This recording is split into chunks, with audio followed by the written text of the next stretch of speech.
চলবে না। এই পার্বত্য চট্টগ্রাম নিয়ে ষড়যন্ত্র চলবে না, চলবে না। পাহাড় নিয়ে ষড়যন্ত্র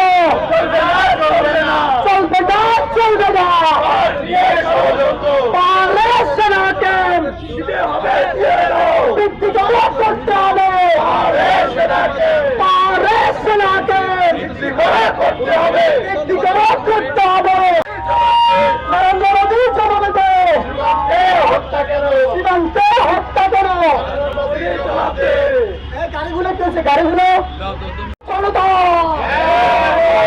বাংলার জনতা এক হয়ে লড়াই করে, লড়াই লড়াই লড়াই চাই, লড়াই করে বাঁচতে চাই। সীমান্তে হত্যা কেন? নরেন্দ্র মোদী জবাবে দে, বিএসএফ জবাবে দে।